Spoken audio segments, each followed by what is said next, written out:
Hello students, अज का साडा topic है difference between orbit and orbital. हुण बेटा पिछे आपां क्वांटम नंबर्स कीते हैं, उन्हां दे अंदर आपां दोनों वर्ड्स यूज़ कीते हैं, एक ऑर्बिट ते दूजा ऑर्बिटल। सो फर्स्ट पॉइंट बेटा सिंपल लैंग्वेज के अंदर जिहड़ा एक सर्कुलर पाथ हुंदा है जिहदे अंदर इलैक्ट्रॉन किसी भी पर्टिकुलर टाइम के अंदर पाया जाता है उन्होंने आपां ऑर्बिट कहते हैं। और 3 dimensional space like in X Y and Z direction जिहदे अंदर प्रोबेबिलिटी है कि एक इलैक्ट्रॉन एट ए टाइम इहदे अंदर मिल सकता है, इहदे अंदर मिल सकता है या फिर जेड डायरैक्शन के अंदर मिल सकता है। सो 3 डायमेंशनल स्पेस नूं कहा जाता है ऑर्बिटल। और पर्टिकुलर मूवमेंट के अंदर इलैक्ट्रॉन किस सर्कुलर पाथ नूं फॉलो करे, particular direction, it can be X Y और जेड, उन्होंने कहा जाता है ऑर्बिट। और एक्स वाई जेड जिथे इलैक्ट्रॉन पाया जा सकता है 3 डायमेंशनल स्पेस के अंदर उन्होंने कहा जाता है ऑर्बिटल। सो बेटा orbit is a well defined circular path around the nucleus in which electrons revolve. दूजे पासे an orbital is the 3 dimensional space around the nucleus within which the probability of finding an electron is maximum. So orbital 3 dimensional space है, orbit एक direction के अंदर particular circular path है। दूजा जिहड़ा orbit है ये रिप्रजेंट करता है बेटा planar motion of an electron, मतलब एक डायरैक्शन का मोशन। और जिहड़ा साडा ऑर्बिटल है it represents 3 dimensional motion of an electron. तीजा पॉइंट जिन्ने भी ऑर्बिट्स होंगे बेटा ये सारे सर्कुलर होंगे हैं, बट जिहड़े ऑर्बिटल्स हैं इन्हां दी डिफरेंट शेप्स होंदी हैं। Like S orbital they are spherical in shape, P orbitals they are dumbbell in shape.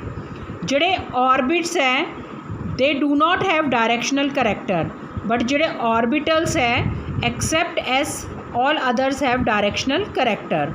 हुण बेटा आपां क्वांटम नंबर च कीता सीगा किसी भी पर्टिकुलर ऑर्बिट के अंदर मैक्सीमम नंबर ऑफ इलैक्ट्रॉन्स जिहड़े हुंदे हैं वो 2n² हुंदे हैं। लाइक n अगर 1 है तो k मैक्सीमम इलैक्ट्रॉन k के अंदर 2 हो सकते हैं, असी कैलकुलेट कीता सी। सो दूजे पासे जिहड़े आपां ऑर्बिटल्स कहंदे हैं पर्टिकुलर ऐदा करके आपां बॉक्स बनाते हैं, एस के अंदर कितने इलैक्ट्रॉन आ सकते बेटा मैक्सीमम 2। सो किसी भी ऑर्बिटल के अंदर जिहड़े इलैक्ट्रॉन मैक्सीमम आ सकते हैं वो होंगे 2, और किसी भी ऑर्बिट के अंदर maximum electron 2n²। And last जिहड़ा कॉन्सैप्ट है ऑर्बिट का it is not accordance with Heisenberg uncertainty principle. ये प्रिंसीपल बेटा क्या होंदा है अगे आपां पढ़ना है। और जिहड़ा ऑर्बिटल है ये जिहड़ा कॉन्सैप्ट है it is in accordance with Heisenberg uncertainty principle. So ये बेटा टॉपिक हो गया साडा difference between orbits and orbitals. Next जिहड़ा साडा टॉपिक है बेटा वो आपां 3-4 रूल्स करने हैं। सब तो पहला आ गया पॉलीज एक्सक्लूजन प्रिंसीपल। ये जिहड़ा बेटा प्रिंसीपल है ये क्या कहता है, जिदा आपां कहंदे कि किसी भी इलैक्ट्रॉन नूं डिस्क्राइब करन दे लई उहदी पोजीशन दस्सण दे लई सानूं 4 नंबर्स की लोड़ पैंदी है जिन्हां नूं असीं क्वांटम नंबर्स कहंदे हैं। सो जिस तरीके नाल बेटा आपां कहंदे कि मान लो आपां एग्जाम्पल लैंदे किसी भी स्टूडेंट का एग्जैक्ट लोकेशन एग्जैक्ट एड्रैस दस्सण दे लई भी सानूं 4 नंबर्स की लोड़ पैंदी है। उहदा नाम, उहदा फादर्स नेम, उहदा स्ट्रीट नंबर एंड उहदा हाउस नंबर।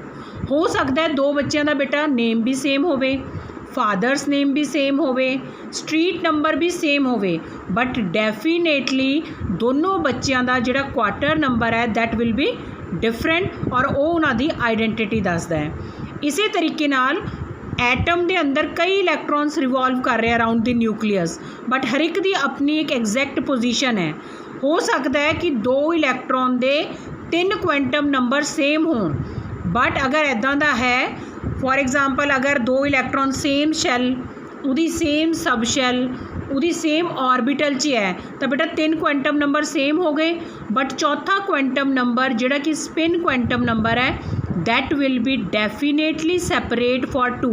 अगर एक क्लॉकवाइज होएगा तो दूजा एंटी क्लॉकवाइज होएगा। इस रूल नूं आपां कहंदे पॉलीज एक्सक्लूजन प्रिंसीपल। ये रूल कहता है no two electrons in an atom can have all the 4 quantum number same, और अगर 3 सेम है तो चौथा क्वांटम नंबर डेफिनेटली अलग होएगा। फॉर एग्जाम्पल आपां गल करिए के शैल दे 2 इलैक्ट्रॉन्स दी। सो बेटा के दा मतलब n इज इक्वल टू 1, पहला क्वांटम नंबर कर लिए, l is equal to 0, m is equal to 0। So दोनों इलैक्ट्रॉन्स का बेटा n भी सेम हो गया, दोनों का l भी सेम हो गया 0, और दोनों का m भी सेम हो गया। सो इसका मतलब इनू आप रिप्रजेंट कर रहे इस तरीके नाल, एक के शैल दी S सब शैल के अंदर 2 इलैक्ट्रॉन है।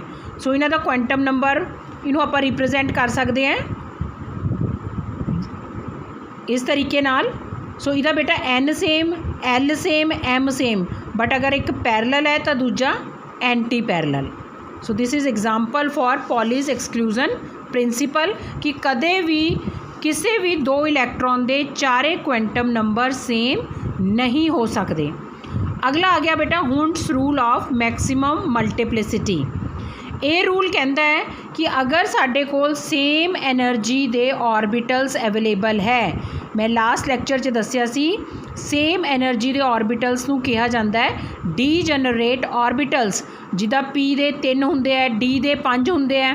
So these orbitals are having same energy. So बेटा अगर सेम एनर्जी दे साढ़े कोल ऑर्बिटल्स अवेलेबल है और आप इन्हां दे अंदर इलैक्ट्रॉन फिल करना है, तो पहला एक इलैक्ट्रॉन तिन्ना दे विच जाएगा अगर आप P की गल कर रहे हैं, अगर D की गल कर रहे हैं एक इलैक्ट्रॉन पहला 5 च जाएगा, उहदे बाद पेयरिंग शुरू होएगी। मतलब मान लो आप P सब शैल के अंदर 4 इलैक्ट्रॉन फिल करने हैं, तो ये नहीं कि आप पहला 2 भरते एक खाली रह गया, दिस इज़ रॉन्ग। पहला तिन्ना के अंदर 1 2 3 एक इलैक्ट्रॉन जाएगा, फिर जिहड़ा बचेगा वो पेयरिंग करेगा। सो इनू कहते हैं Hund's rule of maximum multiplicity. Maximum multiplicity मतलब पहला सारे इलैक्ट्रॉन सिंगल स्पिन नाल स्पेस ऑक्यूपाई करनगे और जे कोई बच गया उसके बाद पेयरिंग शुरू होएगी। सो इनू कहते हैं the pairing of electrons belonging to the same subshell, that can be P D F, क्योंकि एस के अंदर तो हुंदा ही एक है, does not take place until each orbital belonging to that subshell got 1 electron each that is singly filled. I am again repeating, अगर same energy के साढ़े कोल ऑर्बिटल्स अवेलेबल है, पहला एक इलैक्ट्रॉन सारियां च जाएगा, उसके बाद पेयरिंग होएगी। So this is Hund's rule of maximum multiplicity. तीजा रूल आ गया बेटा एफबॉब प्रिंसीपल। एफबॉब वर्ड का जर्मन लैंग्वेज मतलब हुंदा है टू बिल्ड। ਇਹਦੇ अंदर ਆਪਾਂ इलैक्ट्रॉन्स ਨੂੰ ਉਹਨਾਂ ਦੀ एनर्जी ਦੇ बेस ਤੇ अरेंज करना है। सो ये रूल कहता है in the ground state of atoms the orbitals are filled in order of their increasing energy. सब तो पहला इलैक्ट्रॉन लो एनर्जी 'च जाता है, फिर हाई, फिर उते हाई। इनू फिल करने लिए बेटा आप क्या करते हैं, एक चार्ट है, इनू याद रखने का तरीका है, पहला 1s तो लैके 7s तक लिख लो, दैन बेटा उपरला एक छड़ दो, 2s के सामने 2p और इदा 7p तक लिख लो। उते अगले स्टैप के अंदर दोनों ऊपर और नीचे वाले छड़ दो, 3p तो लैके 3d तो लैके 6d तक लिख लो। उसके बाद अगेन 2 ऊपर वाले छड़ दो, 4f तो 5f। जदों आप ये ऑर्बिटल्स भरने बेटा आप फॉलो करना है इस तरीके नाल जिदा एरो लगे है, पहला 1s, फिर बैक जाना है, फिर 2s, फिर 2p 3s। इस तरीके नाल बेटा आप इलैक्ट्रॉन्स दी ऑर्बिटल्स के अंदर फिलिंग करनी है। So this is known as Aufbau principle. हुण बेटा ये अंदर आप जो ऑर्बिटल्स को फिल करते हैं तो आप एक रूल नूं ध्यान रखते हैं, उस रूल का नाम है बोहर-ब्यूरी रूल या फिर N+L रूल। ये रूल कहता है कि अगर मान लो आप 2 ऑर्बिटल फिल करनी है और सानू नहीं पता भी किहदी एनर्जी लो है, तो उसकी N+L वैल्यू कैलकुलेट कर लो। फॉर एग्जाम्पल एक 4s है, एक 3d है, बेटा ਇਹਦੀ N+L कितनी होएगी, N मतलब थानू दस्सिया सी जिहड़ा सामने नंबर लिखा हुंदा वो N हुंदा है, ਇਹਦਾ N हो गया 4, S का मतलब L = 0, सो ਇਹਦੀ वैल्यू आ गई N+L 4। ਇਹਦੀ बेटा 3d दी जिहड़ा सामने नंबर लिखा है 3, वो साडा N हो गया, डी का मतलब एल कितना हो गया 2, ये साडा आ गया 5। सो बेटा इलैक्ट्रॉन पहला किहदे अंदर भरेगा 4s के अंदर, क्योंकि इहदी n+l वैल्यू लो है। सो बोहर ब्यूरी रूल कहता है कि जब भी साडे कोल 2 ऑर्बिटल्स अवेलेबल है तो पहला इलैक्ट्रॉन उहदे अंदर फिल होएगा जिहदी n+l वैल्यू लो है, और अगर साडे कोल 2 ऑर्बिटल्स ऐदां दी आ जांदियां जिन्हां दी n+l वैल्यू सेम है तो इलैक्ट्रॉन पहला उहदे च जाएगा जिहदी n दी वैल्यू घट है, उहदी एनर्जी लो होएगी। So for example 2p and 3s। सो बेटा 2p का मतलब n2, p का मतलब l1, सो ये आ गया 3, और इधर 3s n कितना हो गया 3, s मतलब l03, दोनों की वैल्यू कितनी आ गई 3। सो आप देखना है क्वांटम नंबर n लो किहदा है, so that is 2 is low as compare to 3, तो इलैक्ट्रॉन पहला 2p च फिल होएगा। ये बेटा तिन्ने rule Pauli's exclusion principle, Hund's rule, Aufbau principle, ये सारे करने के बाद हुण आपां करना है इलैक्ट्रॉनिक कॉन्फिगरेशन ऑफ एलीमेंट्स। ये बेटा 30 तक थोड़े सिलेबस च है। अज मैं पहले 10 करा देने हैं, अगले 10 तुसी करने हैं, उते अगले 10 फिर मैं थोनू दोबारा कराऊंगी।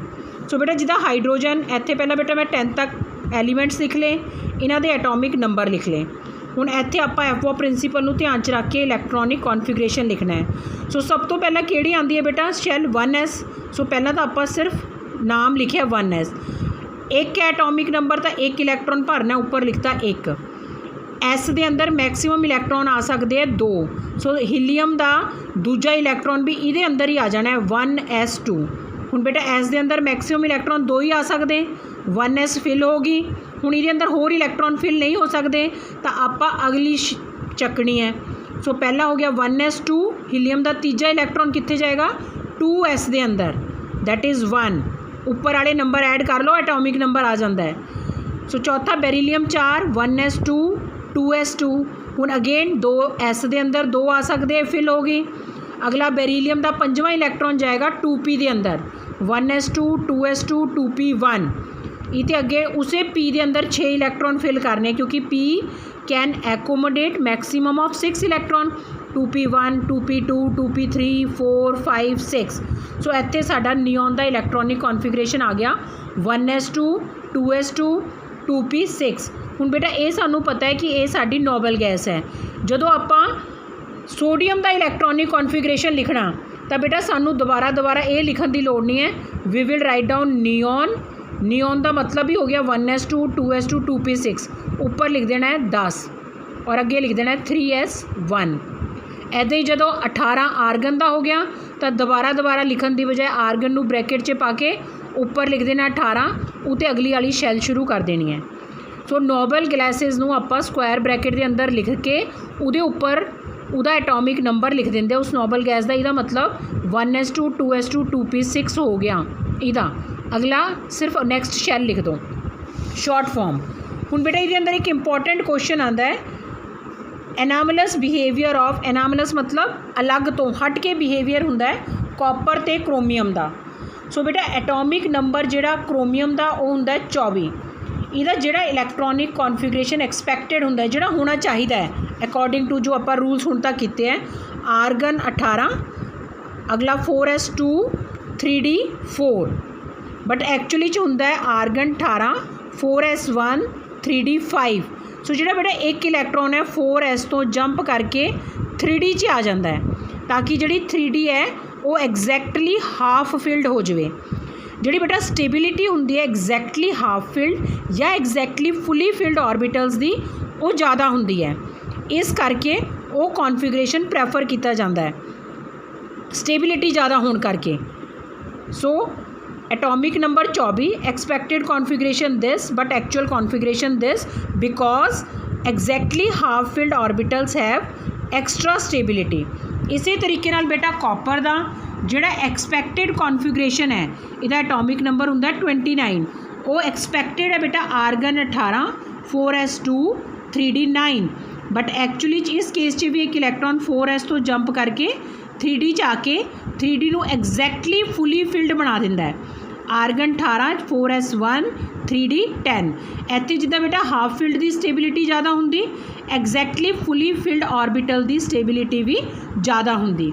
ਸੋ ਇਹ ਕੁਐਸਚਨ ਆ ਜਾਂਦਾ ਕਿ ਕਾਪਰ ਤੇ ਕ੍ਰੋਮੀਅਮ ਦਾ ਜਿਹੜਾ ਕੌਨਫੀਗਰੇਸ਼ਨ ਹੈ ਉਹ ਐਕਸਪੈਕਟਡ ਨਾਲੋਂ ਹਟ ਕੇ ਕਿਉਂ ਹੁੰਦਾ, ਐਨਾਮਲਸ ਕਿਉਂ ਹੁੰਦਾ ਹੈ।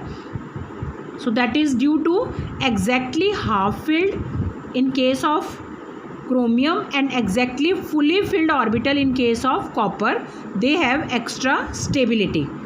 ਹੁਣ ਇੱਥੇ ਬੇਟਾ ਕੁਝ ਪੁਆਇੰਟਸ ਜਿਹੜੇ ਹੈ I am again repeating, ਜਿਹੜੀਆਂ ऑर्बिटल्स एक एक नंबर 'ਚ ਕੁਐਸਚਨ ਆਉਂਦੇ ਹੈ ਇੱਦਾਂ ਦੀਆਂ ऑर्बिटल्स ਜਿਨ੍ਹਾਂ ਦੀਆਂ ਸੇਮ ਐਨਰਜੀਜ਼ ਹੁੰਦੀਆਂ ਜਿੱਦਾਂ P ਦੇ 3 D ਦੇ 5 ਉਹਨਾਂ ਨੂੰ ਕਿਹਾ ਜਾਂਦਾ ਹੈ ਡੀਜਨਰੇਟ ऑर्बिटल। ਜਿਹੜੀ S ऑर्बिटल है ਇਹਦੀ ਜਿਹੜੀ ਸ਼ੇਪ ਹੁੰਦੀ ਹੈ that is spherical। ਜਿਹੜੀ P ऑर्बिटल ਦੀ ਸ਼ੇਪ ਹੁੰਦੀ ਹੈ that is dumbbell। quantum of light is called photon। ਇਹ ਬੇਟਾ ਕੁਛ ਇੱਦਾਂ ਦੇ ਕੁਐਸਚਨ ਹੈ ਜੋ ਹਰ ਸਾਲ ਇੱਕ ਇੱਕ ਨੰਬਰ ਦੇ ਅੰਦਰ ਬੋਰਡ ਦੇ ਕੁਐਸਚਨ ਪੇਪਰਸ ਦੇ ਅੰਦਰ ਪੁੱਛੇ ਗਏ ਹੈ। ਇਹਦੇ ਨਾਲ ਹੀ ਬੇਟਾ ਇਹ ਜਿਹੜਾ ਫਸਟ ਚੈਪਟਰ ਹੈ ਸੈਕਿੰਡ ਚੈਪਟਰ ਹੈ ਇਹ ਫਿਨਿਸ਼ ਹੈ। ਹੁਣ ਮੈਂ ਇਹਦੀ ਇੱਕ ਅਸਾਈਨਮੈਂਟ ਬਣਾਈ ਹੈ ਇੱਕ ਇੱਕ ਨੰਬਰ ਦੇ ਕੁਐਸਚਨਸ ਦੀ, ਉਹ ਬੇਟਾ ਮੈਂ ਤੁਹਾਡੇ WhatsApp ਗਰੁੱਪ ਦੇ ਅੰਦਰ ਪਾ ਦੇਣੀ ਹੈ। ਰਿਸਪੌਂਡ ਕਰੋ, ਬਹੁਤ ਅੱਛਾ ਲੱਗਦਾ ਹੈ। ਕਈ ਬੱਚੇ ਇੱਦਾਂ ਦੇ ਜਿਹੜੇ ਨਿਊਮੈਰੀਕਲ ਸੋਲਵ ਕਰਦੇ, ਜਿਹੜਾ ਨਹੀਂ ਆਉਂਦਾ ਜਦ ਮਰਜੀ ਤੁਸੀਂ WhatsApp ਗਰੁੱਪ ਦੇ ਅੰਦਰ ਪਾ ਦਿਓ, ਵੀ ਵਿਲ ਰਿਸਪੌਂਡ। ਸੋ ਬੇਟਾ ਇਹ ਤੁਹਾਡਾ ਸੈਕਿੰਡ ਚੈਪਟਰ ਖਤਮ ਹੈ। ਆਬਜੈਕਟਿਵ ਕੁਐਸਚਨ ਦੀ ਅਸਾਈਨਮੈਂਟ ਮੈਂ ਕੱਲ੍ਹ ਤੁਹਾਡੇ WhatsApp ਗਰੁੱਪ ਦੇ ਅੰਦਰ ਪਾਣੀ ਹੈ, ਉਹ ਸ਼ਾਮ ਤੱਕ ਸੋਲਵ ਕਰਕੇ ਮੈਨੂੰ ਸੈਂਡ ਕਰਨੀ ਹੈ। ਉਹਦੇ ਬੇਟਾ ਤੁਹਾਡੇ ਇੰਟਰਨਲ ਅਸੈਸਮੈਂਟ ਦੇ ਅੰਦਰ ਮਾਰਕਸ ਜੁੜਨੇ ਹੈ। Thank you.